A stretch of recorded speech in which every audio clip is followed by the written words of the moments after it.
तेणु आज संबर चिंता करुछंती ए नारी पाई मु सबु किछि करि परिबी जदि ए नारी के थरे मु नहीं जाए ताले तार चाकर होइकी रहिबी किंतु एतिकी ताकू मु केबे भी मो आखिरु दूर करि परिबिनी मो आखिरु केबे ताकू दूर करि परिबिनी एमिति कथा भाबी केते कथा भाबुछंती आज संबरासुर एसो न विचार करे राजा मने मने कहू कहू असाष्टम होइला तो क्षणे कहू कहू असाष्टम होइला तो क्षणे कहू कहू अष्टाष्टम होइला तो क्षणे तहु सधीरे मिलिला जाई वृक्ष तले नवजुबा स्वरूप को धरी मही पाले नवजुबा स्वरूप को धरी मही पाले नवजुबा स्वरूप को धरी मही पाले। तेणु एथर चिंता करुचे असुर ना मते माया रूप धारण करने को पड़ो ये जेमिति सुंदरी तांको समकक्ष गोटे सुंदर रूप मते धारण करने पड़ो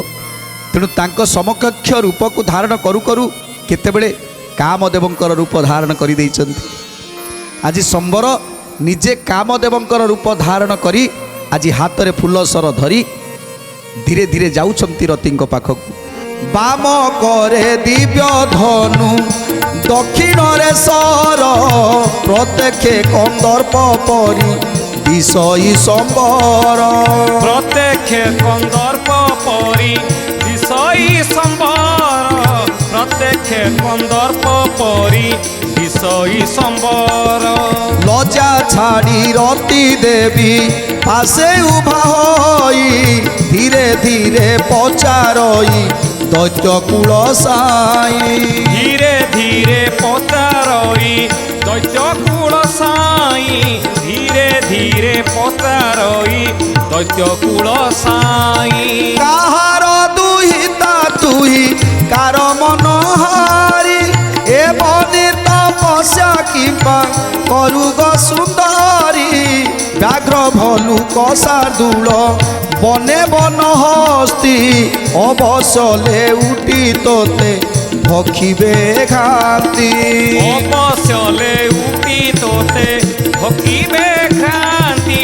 अवसले उठी तोते भक्षिबे खाती। तेणु आज कंदर्पंकर रूप धरी जाई पहुँची जाइछंती रतिंक पाखरे आ रति की पचारुछंती हे सुंदरी तुमे किए तुम परिचय कौन तुम्हें जेमिति सुंदरी जेमिति रूप लावण्य तुमर तमे किए आउ ये निघंच जंगल रे कहीं अच्छ ए निघंच जंगल रे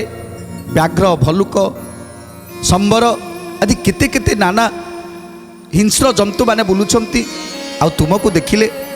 देखिले केबे से छाड़बेनी तेणु तुमको निश्चय मारिदेबे कहीं निकांचन जंगल रे तमे एठी तपस्या करुछ हे नारी रतन कुह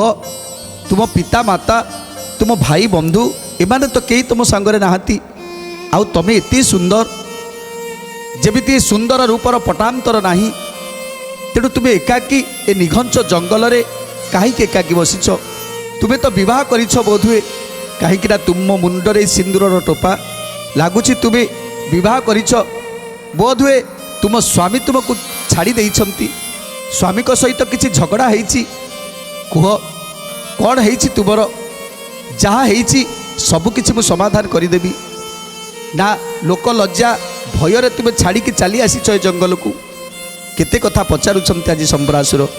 किंतु आखि बुझी संबरासुर समस्त कथा को श्रवण करुछंती आज रति मन पकाउछंती ब्रह्मांकर कथा को पिता ब्रह्मदेव कहिछंती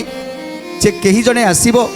आउ तुमको चाटू कथा कहिबो मायारे कामदेवंक रूप को धारण करी तुमको मोह करिबो ए सब कथा को आज ध्यान रे भाबुछंती जहाँ ब्रह्मदेव कहते ये सी नुह तो तेणु एत कथा भावुंट